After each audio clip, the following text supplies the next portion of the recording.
Assalamualaikum warahmatullahi wabarakatuh. Jumpa lagi bersama saya Bu Malika. Hari ini Bu Maliha akan mengajar anak-anak kelas 7. Untuk anak-anak kelas 7, sebelum kita mulai belajar, alangkah baiknya jika kita berdoa terlebih dahulu ya. Mari kita berdoa bersama-sama. Bismillahirrahmanirrahim. Rabbi zidni ilma warzuqni fahma. Amin ya rabbal alamin.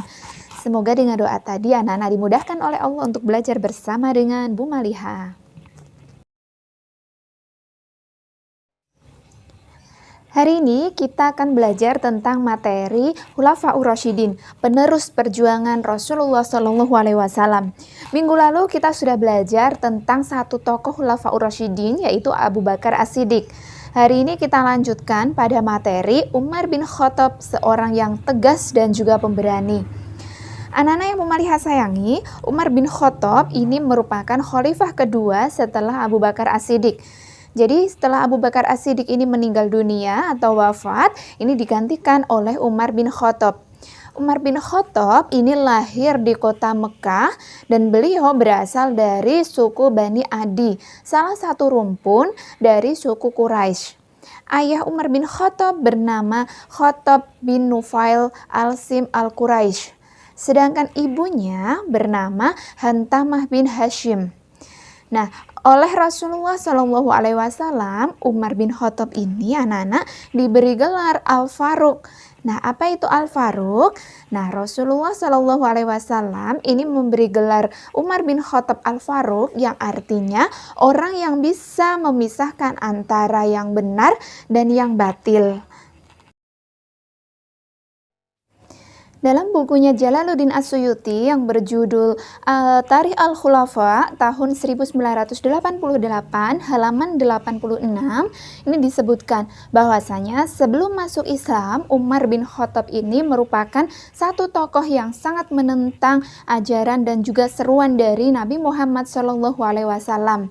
Nah, Umar bin Khattab ini baru masuk Islam setelah tahun ke-6 kenabian.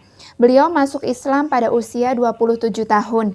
Nah, dengan masuk Islamnya Umar bin Khattab ini menjadi salah satu kekuatan tersendiri bagi umat Islam. Karena saat itu Umar bin Khattab ini terkenal dengan sosok yang tegas dan juga pemberani.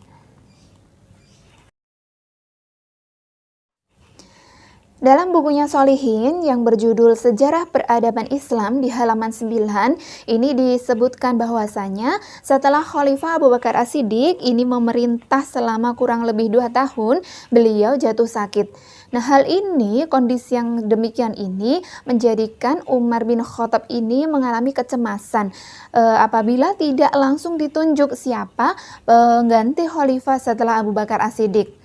Nah, kemudian Khalifah Abu Bakar As-Siddiq ini kemudian bermusyawarah dengan para sahabat.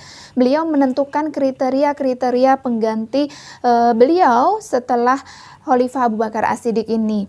Nah, setelah dirundingkan, dimusyawarahkan, akhirnya Abu Bakar As-Siddiq ini menunjuk Khalifah Umar bin Khattab sebagai khalifah pengganti Abu Bakar As-Siddiq. Abu Bakar As-Siddiq ini kemudian membuat baiat yang berisi penunjukan Umar bin Khattab menjadi khalifah pengganti Abu Bakar As-Siddiq. Sehingga dengan demikian ini umat-umat Islam yang lainnya juga harus patuh terhadap Umar bin Khattab.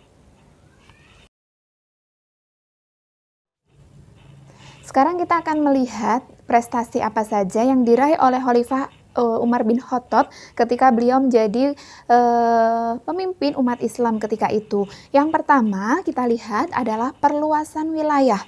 Jadi Umar bin Khattab ini melakukan prestasi yang sangat gemilang berkaitan dengan ekspansi wilayah atau perluasan wilayah. Nah, kemudian yang kedua, prestasi dari Umar bin Khattab ini adalah di bidang kemiliteran. Dalam sejarah tercatat bahwasanya Umar bin Khattab ini merupakan salah satu orang yang pertama kali mendirikan perkampungan militer.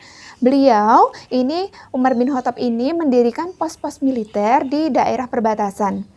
Dan yang ketiga, prestasi gemilang dari Umar bin Khattab ini adalah di bidang meningkatkan administrasi negara. Prestasi dalam bidang administrasi negara pada masa Umar bin Khattab ini bisa dilihat dari terbentuknya beberapa departemen-departemen yang ketika itu didirikan oleh Khalifah Umar bin Khattab. Dan yang terakhir adalah prestasi beliau adalah adanya penanggalan Hijriyah, di mana penanggalan Hijriyah ini didasarkan pada hijrah Rasulullah Shallallahu Alaihi Wasallam. Baik, itu tadi yang bisa Bu Malia sampaikan. Semoga apa yang Bu Malia sampaikan bisa bermanfaat dan bisa dipahami oleh anak-anak semuanya. Mari kita tutup dengan membaca hamdalah bersama-sama. Alhamdulillahirabbil alamin. Wassalamualaikum warahmatullahi wabarakatuh.